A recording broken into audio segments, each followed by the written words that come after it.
Bonjour à toutes et à tous, donc je suis Marine Lefort et vous écoutez Les Voix de la Photo. Donc Les Voix de la Photo, c'est le podcast qui donne la parole aux acteurs du milieu de la photo pour nous dévoiler leur parcours, leur réussite et leur échec, et nous glisser quelques conseils en chemin. Donc aujourd'hui, je suis avec Laura Serrani. Donc bonjour Laura. Bonjour Marine. Donc, vous êtes directrice artistique, commissaire d'exposition et auteure. Donc on m'a demandé plusieurs fois de vous donner la parole dans ce podcast, donc je suis d'autant plus ravie de faire cet entretien car je sais qu'il est très attendu. Donc pour commencer, pourriez-vous vous présenter et revenir sur votre parcours en commençant par votre enfance? Donc voilà, mon nom, vous l'avez dit, je m'appelle Laura Serrani, j'habite en France maintenant depuis les années 80, mais je suis née en Italie, et plus précisément à Pisa, et ensuite où j'ai vécu mes premières années, et puis à la suite de mes parents qui voyageaient pas mal, et j'ai vécu 2 années importantes pour moi à Naples, où j'ai commencé l'école primaire. Mes premières 2 années d'école primaire étaient un peu un grand choc dans une vie tranquille, passer d'une ville tranquille, une petite ville de Provence du Nord à cette ville qui était assez volcanique. Et donc je crois que ça m'a donné une curiosité vers d'autres mondes, vers les autres, vers des réalités différentes de celles qui étaient jusque-là mon quotidien. Et je pense que c'est un peu quelque chose d'important, disons, dans ma vie, et qui m'a peut-être influencé, orienté et marqué un peu pour la suite. Quelles sont les études que vous aviez fait? J'ai fait d'abord un lycée scientifique en Italie. Il n'y a pas beaucoup de différenciation comme en France. Il y a un liceo classique et un liceo scientifico. J'ai fait le liceo scientifico et ensuite, par contre, je me suis inscrite rapidement, enfin pas.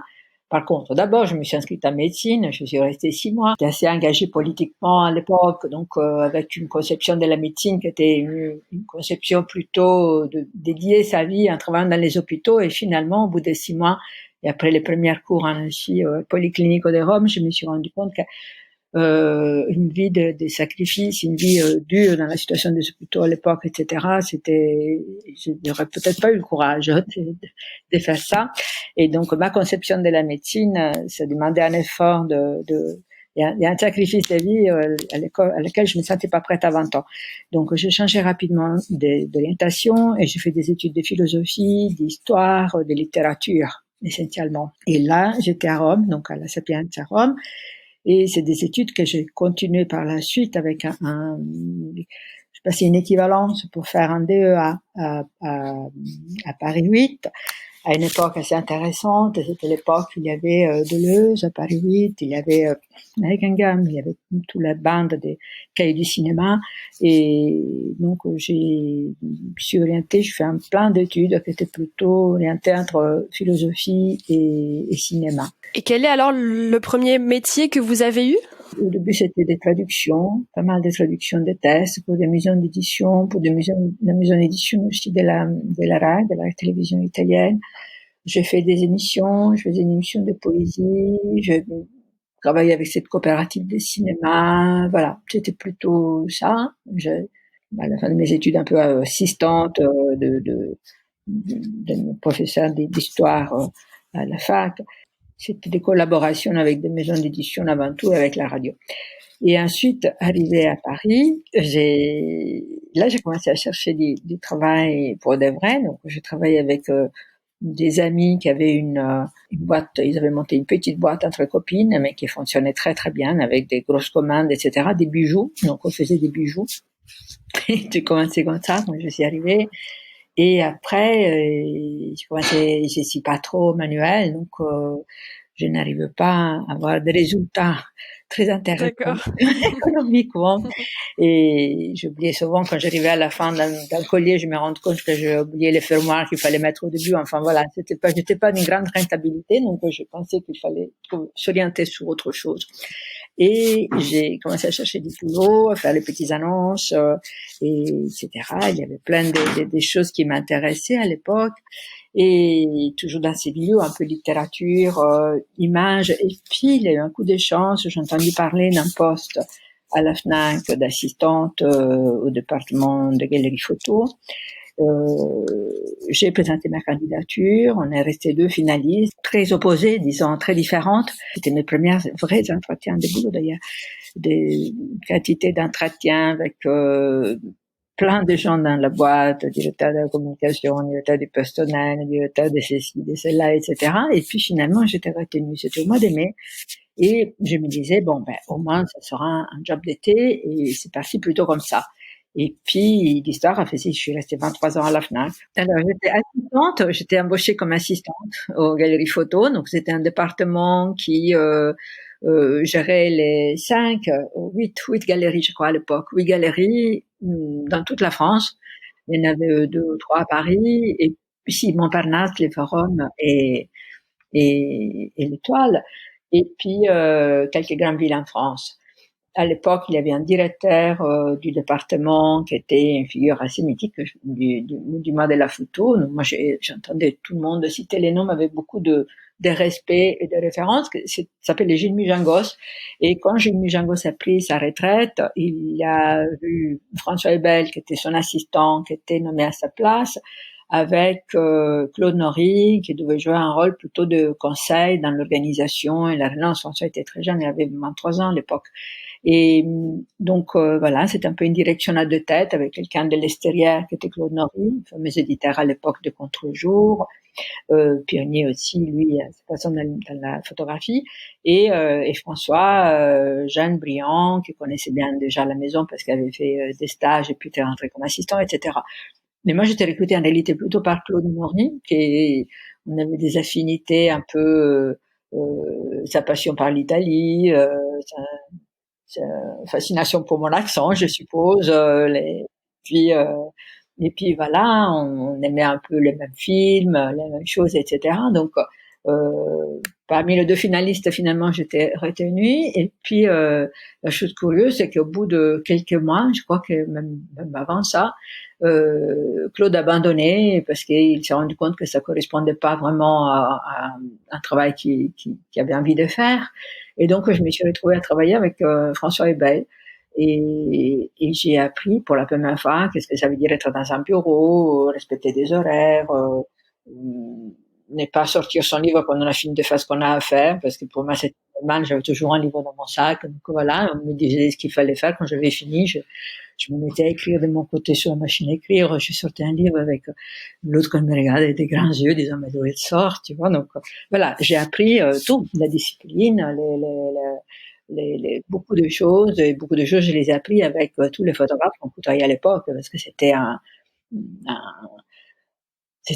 quand même une période extraordinaire, et aussi la FNAC était une plateforme extraordinaire à l'époque. Les galeries étaient des espaces où il y avait des expositions régulières de photographie.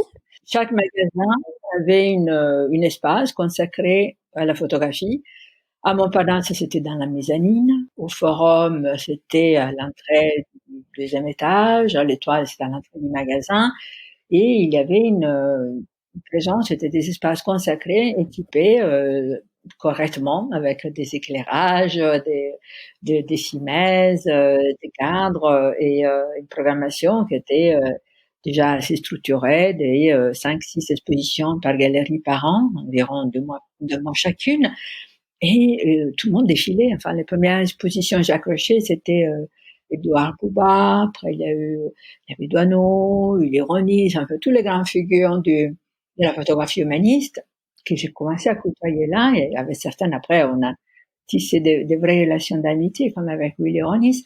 Mais aussi il y avait toute la scène du photojournalisme qui à l'époque était extrêmement vivante. Et qui les choisissait? C'était vous? Oui, oui, oui. C'était François au départ, et puis au bout de 3 ans, lui, il est parti diriger les rencontres d'art. Donc, mon job d'été s'est transformé en directrice intérimaire parce que je pensais qu'il fallait trouver quelqu'un. Je me sentais absolument pas les épaules pour apprendre tout ça, et donc je me suis retrouvée en 85, je pense, à la tête des galeries photo. Et là, c'était parti. Après, c'était toute une longue aventure. Je suis restée toutes ces années, donc je disais environ 23 ans, et on est parti, il y avait 5 ou 8 magasins quand je suis arrivée. Quand je suis partie, la FNAC était en pleine expansion, Et on avait 5-10 magasins à travers le monde. On en avait partout en Europe, on avait au Brésil, à Taïwan. Donc voilà, c'était une aventure assez extraordinaire. Et je disais, il n'y avait pas beaucoup de galeries, même à Paris à cette époque-là. Et donc, on avait la chance et l'occasion de côtoyer et d'exposer et de présenter les travaux de tout le monde, des photographes très connus, mais aussi de toute la nouvelle scène du photojournalisme. Il y en a 20, Reza, mes parents qui avaient commencé à exposer bien avant que j'arrive à la FNAC et qui a continué toujours, à chaque fois qu'il y avait un nouveau projet, un nouveau livre, un nouveau film, on faisait quelque chose ensemble.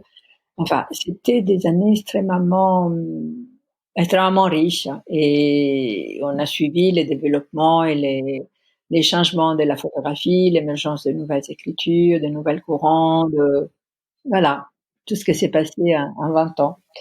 Est-ce qu'il y avait une actualité liée à la FNAC à chaque fois? Le choix était toujours un choix subjectif, c'est-à-dire on décidait qui et comment et qu'est-ce qu'on exposait, dépendamment de l'actualité. Il n'empêche que très souvent, dans l'intérêt aussi des photographes, pouvait correspondre à une actualité. La sortie, je vous faisais l'exemple de la sortie des livres ou des films de Raymond Depardon, qui n'était pas particulièrement prolifique dans cette période-là, au William Klein. Mais il y avait aussi pas mal d'expositions qui sortaient de nulle part, qui n'étaient pas rattachées à aucune actualité, mais c'était des gens qui passaient nous voir, des gens que j'ai rencontrés dans des festivals, dans mes voyages, ou bien qui venaient nous voir, ou lors de lecture des portfolios, etc. Et parallèlement, donc à des expositions de photographes connus, liées à une actualité, qui pouvaient effectivement être intéressantes aussi, parce que la FNAC étant aussi librairie, et en vendant des DVD, avant c'était des cassettes, etc. Ça peut être intéressant aussi de participer à un événement, donc de créer toute une synergie avec d'autres départements. Et ça, c'est aussi une force quelque part, non, de pouvoir promouvoir en même temps un film, un livre, une exposition, etc. Faire des tournées, autre grand avantage de la FNAC à cette époque-là, les expositions tournées. Mais parfois, on avait aussi, je voulais juste vous dire, par exemple, on a lancé un prix qui était le prix de Attention Talent Photo, dont on exposait des photographes à la première part, par exemple. Et quels sont un petit peu les grands changements que vous avez pu voir quand vous avez commencé en 85 et puis après, du coup, en 2006, quelle était un petit peu l'évolution du paysage photographique entre ces deux dates À l'époque, il y avait peut-être 3-4 galeries. Il y avait Michel Chomette, Agathe Gaillard, Viviane Esder, François Pavio, voilà. Compter les galeries, même à Paris, sous les doigts d'une main. Il y avait l'espace photographique Coal qui venait d'ouvrir, qui était fondé par Paris du Visuel, cette association qui était à l'origine aussi du mois de la photo, première édition, si je ne me trompe pas, en 80, moi j'étais pas, mais après, avec la FNAC, je suis devenue un acteur en direct au parallèle, disons, du modèle de la photo, parce qu'on participait avec tous les magasins à Paris, on organisait un forum du livre, enfin, on a fait plein de choses, c'était aussi des préfigurations de ce qui serait arrivé plus tard. Voilà, il y avait peu d'acteurs, peu de lieux, peu d'espace, et les marchés n'existaient pas vraiment. Les premiers grands changements, par contre, il y avait des agences de presse qui étaient extrêmement actives et dynamiques. Magnum, évidemment, Gamma, Sigma, il y avait l'émergence aussi d'agences plus jeunes, Viva, il y a eu Tendance Floue, l'évolution vers des formes de collectifs, donc l'abandon des modèles classiques aussi d'une économie de marché.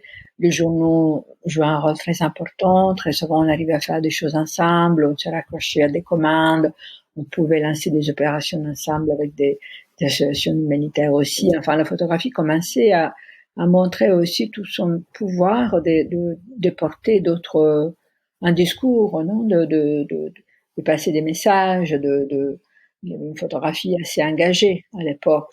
Je me souviens d'une opération qu'on avait faite avec Reporters sans frontières, Yann Morvan et Reza, les envoyant par exemple au Burundi au moment du début de la crise, et en faisant un journal qu'on avait distribué gratuitement, c'était un numéro spécial du journal Galerie Photo que je sortais tous les 3 mois à peu près, qu'on avait diffusé très très largement parce que la presse parlait pas beaucoup de ce qui se passait entre Rwanda et le Burundi, et on avait envie d'alerter l'opinion publique sur les génocides que maintenant on connaît bien.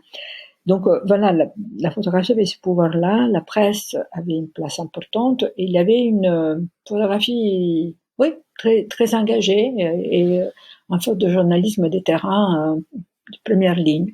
Ce que je remarque comme un changement, mais enfin c'est pas particulièrement original ce que je veux dire, mais c'est tous les changements de modèle économique qui étaient derrière la photographie à l'époque et qui sont aujourd'hui, la naissance d'une vraie, ou l'arrivée, disons, dans les marchés de l'art de la photographie, qui a changé beaucoup de choses, et transformation qu'avec la vidéo d'abord et après les digitales sont intervenus à niveau du pouvoir de témoignage de la photographie, qui est toujours importante, mais qui a beaucoup changé, et qui est, en termes d'éthique, en termes de contenu, en termes de centres d'intérêt des photographes et des publics, on peut remarquer des transformations importantes, mais aussi en termes de modèle économique qui était derrière un parcours de photographe, par exemple, le métier de photographe. Après la Fnac, quelles sont les autres expériences professionnelles que vous avez eues jusqu'à aujourd'hui? Je me suis occupée du modèle de la photo à 2 reprises,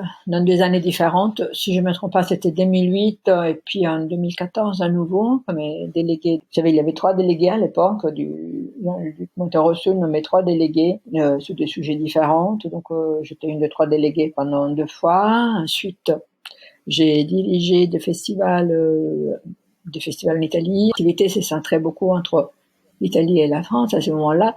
Et puis, j'ai pris la co-direction des Rencontres de Bamako. On a fait 2 éditions avec Muscat Krifa, l'édition de 2009 et de 2011. C'était la première biennale africaine pour la photographie.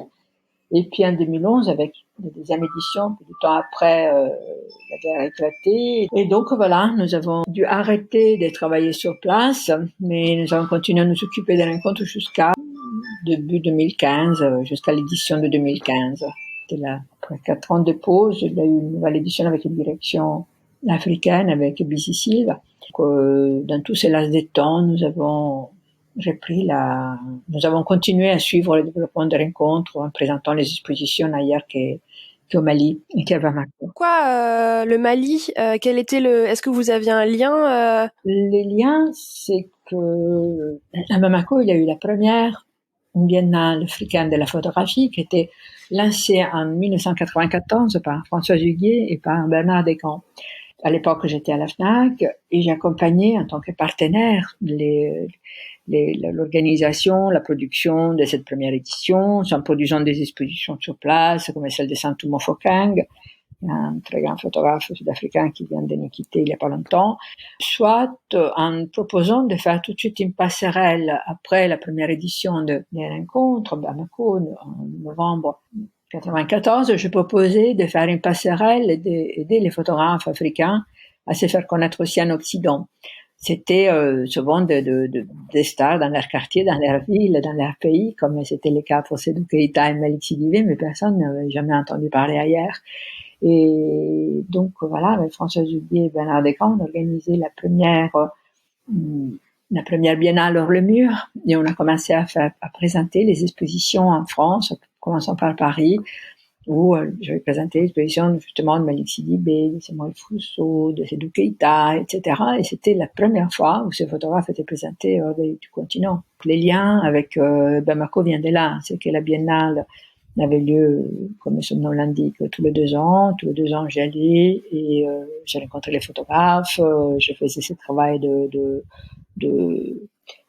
repérage des expositions qu'ensuite j'allais présenter à Paris et ailleurs, dans le réseau de la Fnac en Europe. Et donc voilà, il y avait une continuité, une relation. Et cette biennale, j'étais en tant que partenaire, coproducteur, visiteuse, etc. J'étais assez attachée et c'était une des choses qui me tentait le plus quand j'ai quitté la Fnac de faire. Et j'ai pas fait tout de suite, mais dès qu'il y a eu l'opportunité, voilà, on s'est dit que c'était bien d'amener un peu notre expérience et notre passion pour cette biennale, et on a posé notre candidature au dernier moment, un peu comme comme des autres outsiders, et on était retenus avec Musquette, donc voilà, on s'est embarqué dans cette aventure d'une façon plus encore intense de ce que j'avais fait jusque-là. C'est une carrière avec énormément d'expositions et d'interventions dans des événements, mais j'ai une question qui me vient par rapport à votre expérience d'une vingtaine d'années à la Fnac. Pourquoi vous avez décidé d'être indépendante? Est-ce qu'il y a eu un élément déclencheur? C'est un moment important, effectivement, et il y a des choses que je m'explique et d'autres je m'explique toujours pas. Je pense qu'il y a un peu de folie dans nos vies, à un moment donné, des choses en 20 ans, je n'ai jamais eu l'impression d'être ni dans une zone de confort, ni dans une routine. C'était extrêmement passionnant, le travail que je faisais, ça me permettait de toucher à tout ce qui me tenait à cœur, donc la littérature, le cinéma, la musique, de tout mélanger. Pas une galerie photo, c'était pas un musée comme ça que la photographie, c'était vraiment un espace libre et j'ai eu une liberté incroyable. Pendant tous ces temps, la confiance des gens de la maison, de confiance et une liberté presque totale, en tenant compte quand même de contraintes qui étaient celles d'avoir des espaces qui n'étaient pas rentables dans un lieu qui fonctionnait et qui devait rapporter, qui pouvait fonctionner uniquement en fonction de sa rentabilité. Donc c'était aussi un peu un conflit permanent pour maintenir cet équilibre. Malgré une volonté de laisser une grande place à la culture, il y avait quand même des conflits fréquents, non, sur l'emplacement des galeries, sur la place, sur l'emplacement, sur le mètre carré, quoi. C'était les seules difficultés que j'avais, c'était maintenir des bons mètres carrés avec une bonne visibilité dans les magasins. Mais sinon, je veux dire, c'était effectivement une situation très stimulante. Alors les horaires du bureau, pas ce qu'il y avait de plus classique parce qu'on travaillait comme des dingues, très souvent des choses le soir, des voyages très fréquents, donc on bossait énormément et c'était pas du tout un travail tranquille, disons avec des rythmes convenables. Mais par contre, il y avait une sécurité financière qui était celle d'avoir un salaire, et même plutôt un bon salaire, et au-delà de ça aussi la facilité d'avoir des budgets pour financer les projets. Donc, je pouvais produire des expositions, faire des acquisitions pour une collection, chose qui m'a permis de constituer une collection importante pour la Fnac. Il y avait environ 2400 tirages quand j'ai quitté et qui maintenant est archivé au musée Farniac des Chalons. Donc j'avais cette liberté-là de ne pas me poser la question, sauf des cas particulièrement quand on voulait faire des très grosses opérations, mais sinon ça me permettait de produire, d'éditer, d'avoir une communication, une équipe conséquente, etc. Donc c'était un confort du travail, si vous voulez, pour moi, pour les photographes, important. Qu'est-ce qui m'a poussé à changer? Je pense, c'est un peu un coup de tête à un moment donné. Sans doute, la situation était en train de changer, avait beaucoup changé. On n'était plus les seuls à faire des expositions. Il fallait faire évoluer les concepts. On avait déjà fait évoluer pas mal. On avait aussi une galerie d'art digital. On avait lancé un magazine et une revue.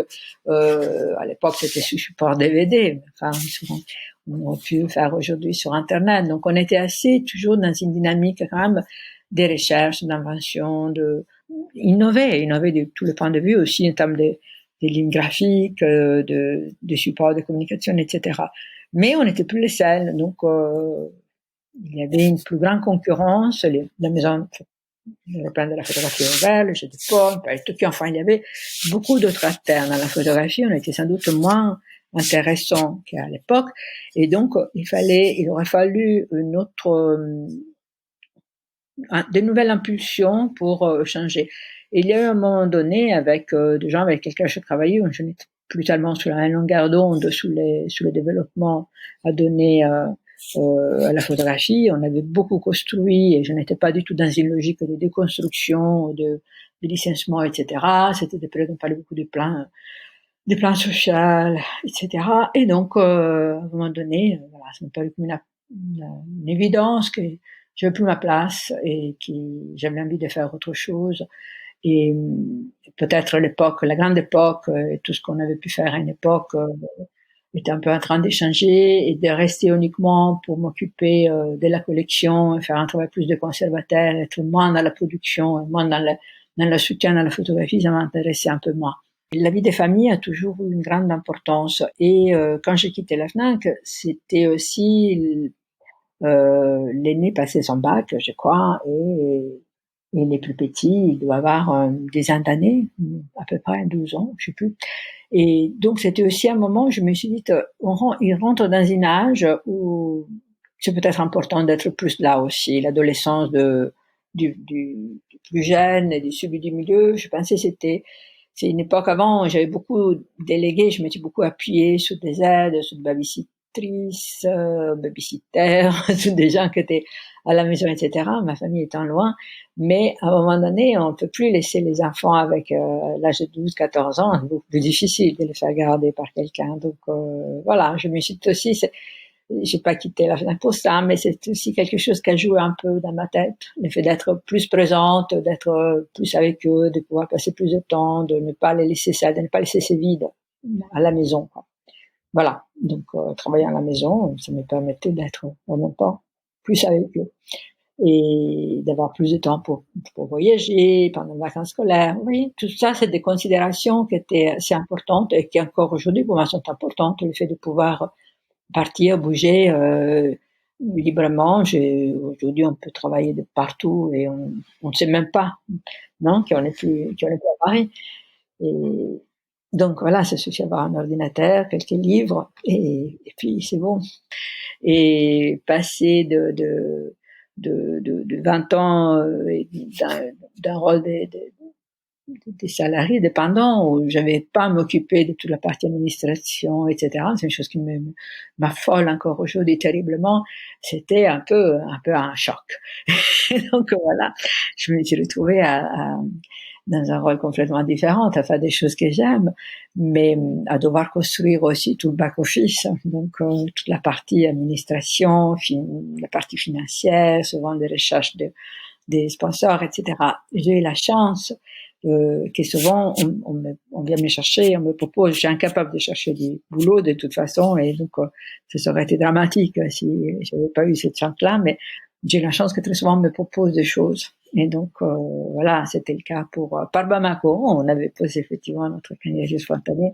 Pour les autres festivals dont je vous ai parlé, on est venu me chercher, et pour voilà, ça fait aussi que au fil du temps, on se fait quand même une petite notoriété dans les milieux dans lesquels on est. Et si on n'a pas trop mal travaillé, on peut récolter au bout d'un moment aussi tout ce qu'on a fait dans les temps.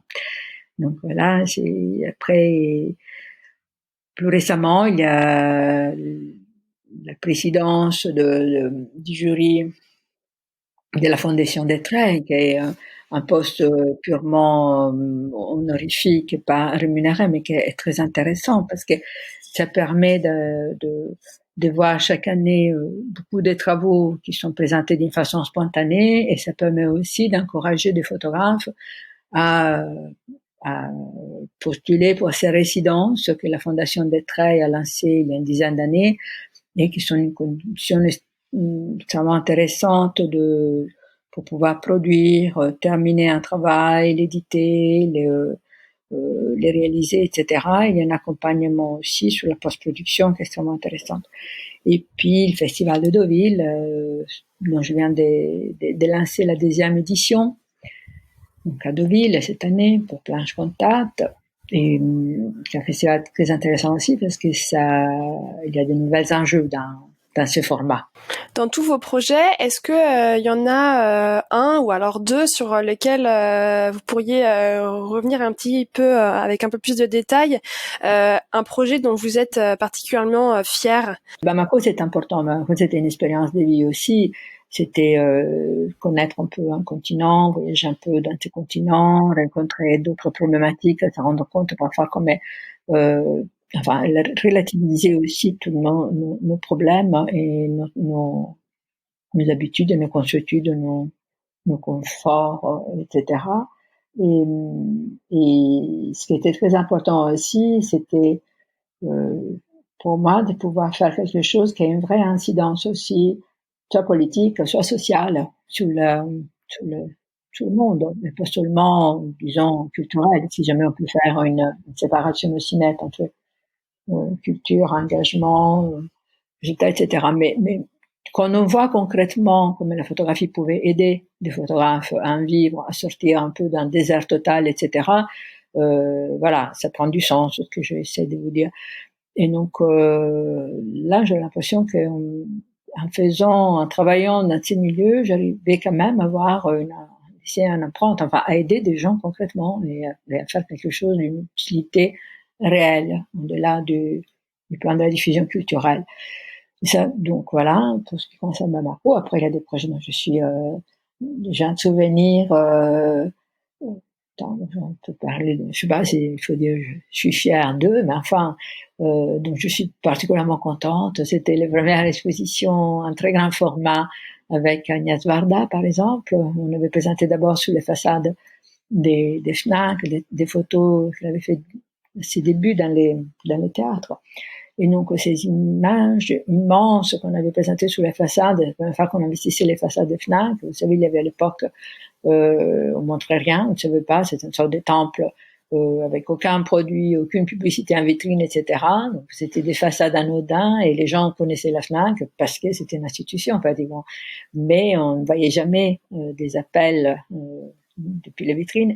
Et on avait monté sur les façades des très grandes photos d'Agnès Varda. Et après de là, c'était venu, j'ai ouvert la voie quelque part aux campagnes publicitaires sur les façades. Mais sinon, c'était la première fois on osait toucher aux façades avec des photos d'une exposition. Et cette exposition, après, avait été présentée à Arles, sur la façade de l'hôtel de ville, du palais de l'archevêché, parmi les arbres du jardin du théâtre antique. Autre chose, j'ai un souvenir très sympathique, c'était les albums imaginaires. C'était des premières parties aux soirées d'art, le théâtre antique, où j'avais invité des personnalités extérieures au monde de la photographie à raconter un peu leur coup de cœur, leur approche de l'image. Parce que ce qui m'a toujours intéressé, c'est ça, c'est les passerelles entre les continents, entre les disciplines, entre les gens, entre différents langages. Voilà, c'était cette idée un peu de jeter des ponts, des passerelles, et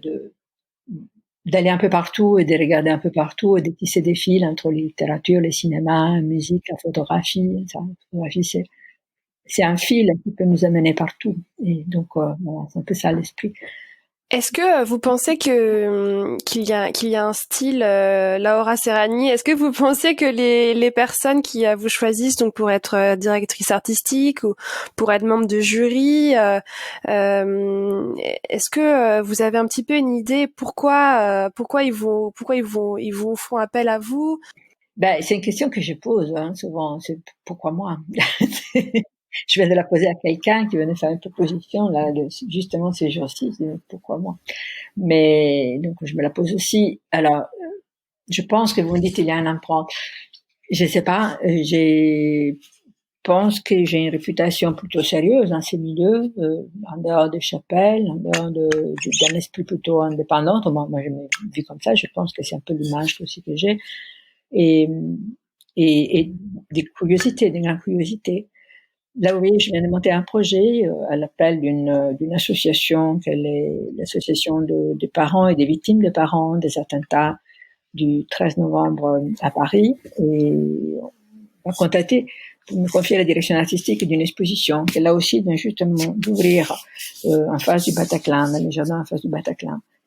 Et je pense qu'un des critères de venir vers moi, c'est aussi cette ouverture, peut-être un peu vers tous les langages de la photographie. Je suis pas cette terre, je suis encore aujourd'hui très curieuse de découvrir de nouvelles choses, de mélanger les gens, de faire rencontrer les photographes, etc.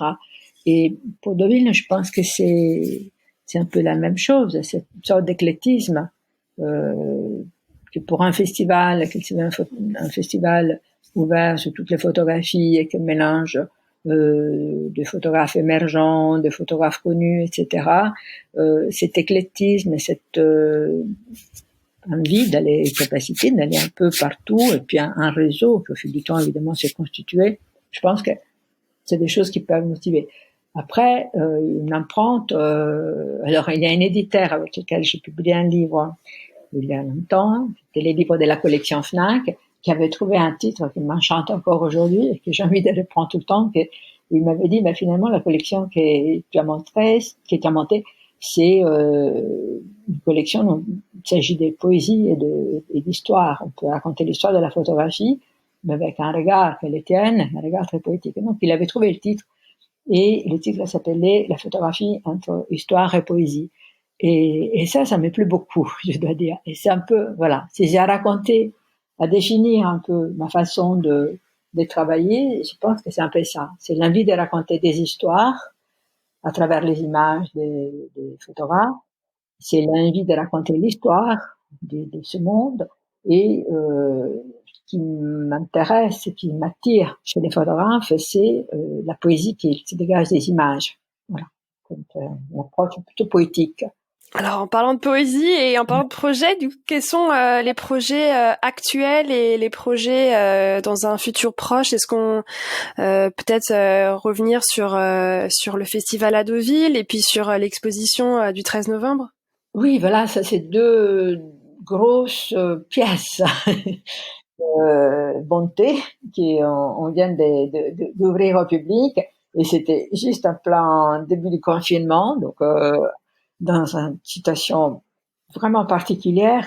Quelques photographes qui sont venus à résidence se sont exposés dans un endroit qui s'appelle le Point de Vue avec Todd Aido, et les expositions de celles de Todd Aido, hélas, se sont fermées au public jusqu'à la fin du confinement.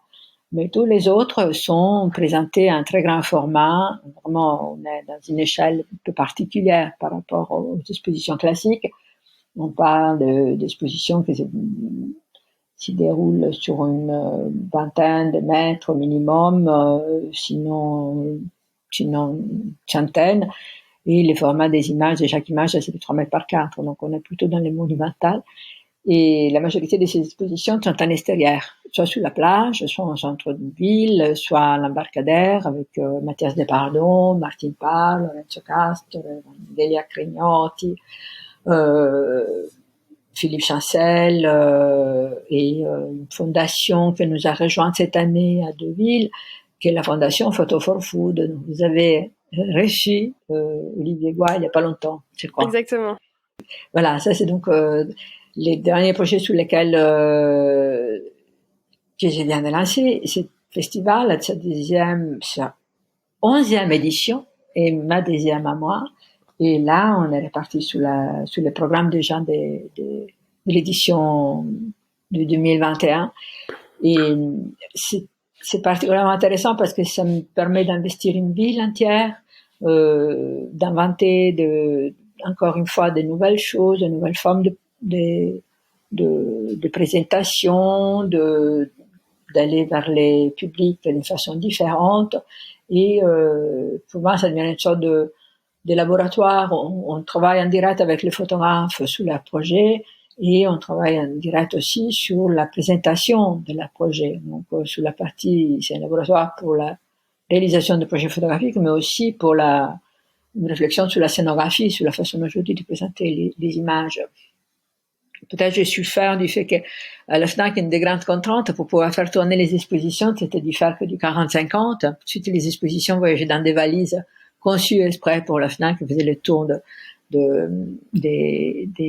la centaine de galeries que nous avions à l'époque. Et donc, il fallait formater pour pouvoir diffuser et faire tourner les expositions. Et là, par contre, voilà, il n'y a plus cette contrainte, on va vers le plus grand possible. C'est pour ça que je parlais tout à l'heure aussi de l'exposition d'Agnès Varda, de l'exposition où j'essayais de sortir du cadre déjà il y a très longtemps. Et puis à Bamako aussi, on avait fait du grand format, on est allé au cœur de la ville pour aller chercher un public qui n'était pas forcément prêt, ou qui n'avait pas le temps, qui n'avait pas les moyens de venir voir les expositions du musée, par exemple.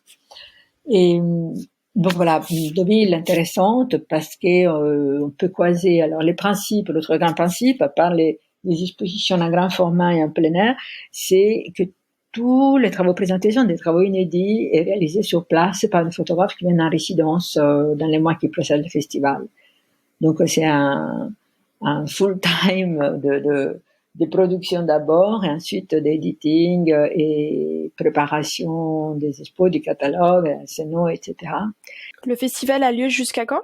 Alors, le festival est ouvert jusqu'au 3 janvier. Donc, on couvre encore toute une période qui est celle des vacances de Noël, où j'espère que les gens auront la possibilité de voir aussi les expositions à l'intérieur. Et de toute façon, les expositions en plein air sont visibles. J'étais il y a une dizaine de jours, on est allé pour un tournage avec Arte et Gilles Reynaud de Libération qui est venu aussi voir le festival. Et c'était super de voir quand même comme les gens de Deauville peuvent en profiter parce que les expositions sont des endroits très agréables aussi comme des longs des planches, etc., sur la plage. Donc, ça agrémente encore et ça enrichit les promenades qu'à Deauville, on peut se permettre de faire tout en restant dans le respect des règles sanitaires et de 1 kilomètre aux alentours de chez soi. Et donc, il y a quand même pas mal de monde qui peut profiter, qui peut voir les expositions malgré les confinements. C'est sûr, mais en tout cas, c'est vraiment super que vous ayez, que ces deux projets-là, le festival et puis l'exposition du 13 novembre, soient en extérieur. Est-ce que vous avez vu pendant la crise là qu'on a actuellement, est-ce qu'il y a des initiatives que vous trouvez intéressantes pour montrer de la photographie, montrer de l'art, je pense déjà qu'il y a pas mal d'expositions, heureusement, qu'on peut passer un peu entre les mailles, donc qui ont été présentées au moins ouverts, qui peut-être jamais après, mais entre deux, non, entre le moment du déconfinement et le moment du reconfinement. Je pense à l'exposition magnifique de Sarah Moon au musée d'art moderne de la ville de Paris, par exemple, actuellement, qui pour l'instant est fermé mais qui va réouvrir. Et puis sinon, effectivement, tout s'est déplacé beaucoup sur Internet. Donc, il faut être très attentif et suivre. Il y a une quantité de débats, d'émissions, d'initiatives, d'expositions en 3D, etc., qui comblent un peu les vides de choses virtuelles, vraiment bien remplacer les réels pour plein d'aspects. Et puis sinon, je pense que par moment, faire un petit vide, et bon, il y a des conséquences économiques souvent dramatiques, et ça c'est c'est ça le vrai problème. Parce que autrement, je pense que se replier un moment et réfléchir un peu plus à la façon dont on fait les choses, à comment on les fait, ça peut faire du bien aussi. Dans ces moments où on est pris dans une boulimie terrible de tout. Mais bon, c'est dur à dire parce que derrière, il y a des conséquences, c'est pas une image de l'esprit, il y a des conséquences économiques graves pour les gens, pour les artistes, pour les gens qui travaillent dans le monde culturel, dans le monde sectaire, etc. Mais je pense que réfléchir davantage, c'est poser la question de l'essentialité des choses, et ça c'est important. Et puis l'édition aussi a permis peut-être de combler un peu les vides parce que les livres c'est ce qui reste, c'est ce qui peut être diffusé aussi en période de fermeture des musées et des expositions et des festivals. Mais les virtuels, qui étaient vus un peu comme l'ennemi pour beaucoup de gens, finalement, s'est révélé être peut-être les sauveurs, non, de beaucoup de situations, parce que ça permet de faire vivre autrement ce qui actuellement ne serait pas accessible du tout. Ouais, bien sûr. Et est-ce que du coup, en analysant les derniers mois et puis les dernières années, est-ce que vous voyez des grosses évolutions dans votre métier pour les prochaines années? Je pense qu'on s'interroge davantage sur la façon, mais c'est pas nouveau, mais ça s'accélère peut-être, non, la réflexion sur la façon dont on présente les choses et essayer de trouver aussi des alternatives au process classique et traditionnel de démonstration, de présentation et de circulation de choses. Donc, effectivement, l'importance de regarder la place qu'a pris Instagram un peu de temps, non, sur la scène culturelle aussi, mais sur la scène de la communication, que ce soit les marques de mode, le luxe ou la culture, quoi. Instagram devient quelque chose qui met en contact, en prise directe les artistes, les publics, les opérateurs culturels, et c'est tout sauf sauf un outil spontané et sauvage. C'est extrêmement régimenté et encore une fois avec des enjeux économiques importants derrière. Donc toute cette plateforme, il y en aura sans doute d'autres à l'avenir, etc., revêt un rôle important. Quand vous regardez les foires maintenant qui vont se faire aussi à travers Internet, la place que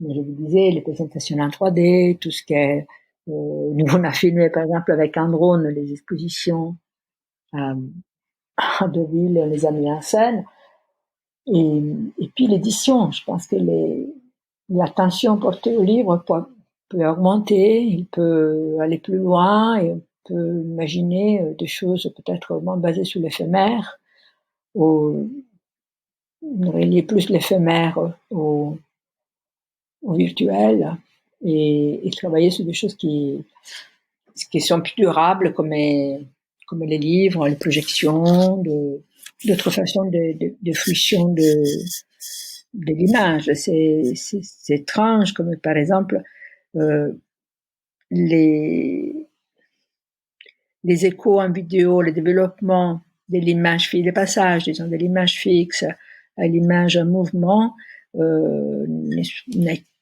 à mon avis, qui est très rarement trouvé des solutions satisfaisantes, alors que ce serait peut-être quelque chose à développer absolument. Que ça pourrait être la forme du récit, du roman photo, du doc fiction, enfin.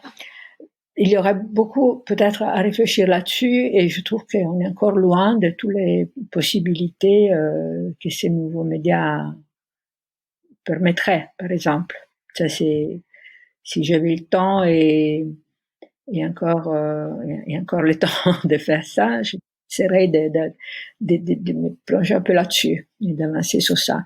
Et je trouve que très souvent, tout ce qui est vidéo art est un peu chiant, on s'en laisse très vite et qu'on n'a pas encore trouvé les formats et les tons et la façon de capter l'attention, de donner du sens, de l'attrait et du charme à la photographie sur un écran. Et ça, je pense qu'il y a encore pas mal de choses à faire. Vous auriez des conseils de personnes qui cherchent des solutions qui, pour vous, vont dans le bon sens?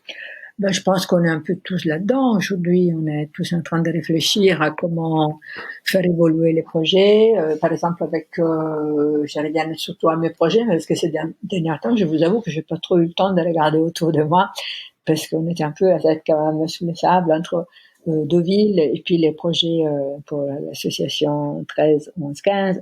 Mais par exemple, un volet qu'on a développé avec Camille Morin, qui était la coordinatrice du projet de 13, 11, 15, c'est de développer tout un volet participatif. Alors au début, l'idée, je commençais à travailler sur ce projet avec elle, et puis un de mes enfants, Nicolas, qui travaille souvent avec moi, Nicolas Ben, il a eu une idée de dire pourquoi tu fais pas un grand mural sur quelque chose, que ce soit à proximité de l'exposition, où les gens puissent aussi interagir. Voilà, ça c'est une autre chose que je trouve extrêmement importante dans la photographie, c'est de développer la partie participative.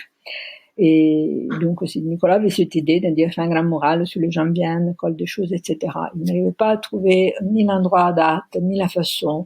C'est un sujet aussi très sensible, donc c'était pas évident d'impliquer les gens de les solliciter dans l'espace public, sans savoir bien quelle réaction on aurait pu susciter, etc. C'est un sujet très sensible. Et donc finalement, avec l'ami, est née l'idée, dans la possibilité de les faire concrètement, de les faire d'une façon virtuelle sur une page Instagram. On a créé cette page Instagram où on invite les gens à venir participer un peu dans les sillons de ce que les photographes que j'ai invités à participer au projet ont fait, c'est-à-dire de raconter leur journée du 13 et puis de donner une image que ce soit une sorte de réponse aux attentats et à la violence et à la logique de mort des attentats. Donc, dans l'exposition, il y a ces deux volets, l'avant et l'après, le journal du 13 et puis une réponse libre. Et sur Instagram, on a demandé aux gens de nous raconter la nuit du 13 et la journée du 13. Et donc, voilà, c'est une façon aussi d'impliquer les publics d'une façon faire interagir, non? Et de ne pas seulement inonder d'images, de messages, etc., mais de les impliquer aussi. Alors, ça n'a pas du sens de les faire sous tous les projets, mais sous certains projets, je trouve important. Toujours Nicolas, par exemple, ce qu'il a fait dans le passé, peut-être l'idée est venue aussi un peu de là, c'est d'organiser des ateliers avec des jeunes réfugiés et en donnant un appareil à chacun et de travailler avec eux à la découverte d'une ville, de façon aussi à tisser des relations avec les habitants de la ville un peu différentes que celles qu'ils ont d'une façon plus passive, disons, non, dans l'influence de l'habitat urbain. Donc voilà, tous ces projets, et je pense que l'autre chose qui a beaucoup pris de l'ampleur ces derniers temps, ces dernières années, et qui pourrait être encore développée et qui me paraît extrêmement intéressante, c'est la partie pédagogique, la partie éducation du regard, arriver à aider les gens à faire le tri entre cette fleuve, ce flux continu d'images dans lequel on est, dont on est entouré, et surtout dans la mesure où on est tous aussi producteurs d'images avec nos téléphones et nos smartphones à longueur de journée, d'arriver aussi à donner des clés sur les images qu'on prend, des clés sur l'utilisation, sur une éthique aussi de l'image par rapport à soi-même. Je pense surtout aux adolescents, quoi. Et donc, ce n'est pas que le respect de l'image de l'autre, comme aussi l'image de soi. Et donc, donner des clés aussi de réflexion sur l'utilisation, la prise de vue et la diffusion des images. Tout ça, je pense que c'est important plus que jamais parce qu'on n'est pas seulement spectateur, mais on devient de plus en plus acteur et producteur d'images. Et donc voilà, créer des dynamiques comme ça, des réflexions, de maturation du regard, je pense que c'est important. Ça me fait penser à une autre question qu'on m'a demandé de vous poser, pardon, c'est est-ce que vous auriez 3 livres à nous conseiller dans l'histoire de la photographie? Ça encore, c'est très subjectif, parce que si on veut Bien pas sûr. donner des clés, de tomber dans des trucs que tout le monde peut être d'accord, comme dire les Américains, les Robert Frank, etc. Je pense que Robert Frank, sans doute, je pense plus qu'un livre, il faut tout regarder, parce que ce qui est intéressant, c'est l'évolution aussi de son langage photographique. Je pense que jeter un coup d'œil à la bibliographie de Robert Frank, c'est quelque chose qui serait sans doute utile. Il y a tous les livres d'histoire de la photographie, aussi les plus récents qui viennent de sortir, qui sont sans doute extrêmement intéressantes. J'ai un peu envie de vous citer ces livres dont je vous parlais tout à l'heure, le titre La photographie entre histoire et photographie, parce que c'est une anthologie extrêmement libre, très subjective, très libre, mais qui donne un travelling à travers la photographie depuis, pas du tout académique, mais justement avec un regard subjectif qui était pour la majorité des images quand même les miennes.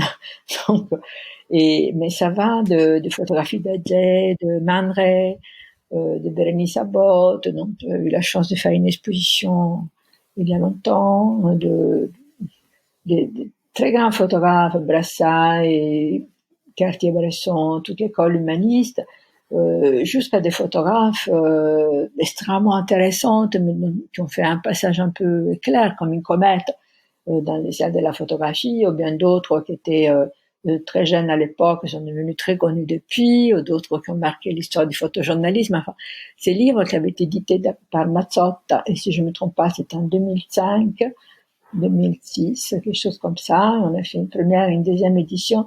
Je pense que c'est intéressant parce que c'est pas du tout académique et c'est pas un livre formateur d'histoire de la photographie, mais ça permet vraiment de piocher dedans et d'avoir plein d'images, de mondes provenant de mondes d'univers différents, y compris des continents différents.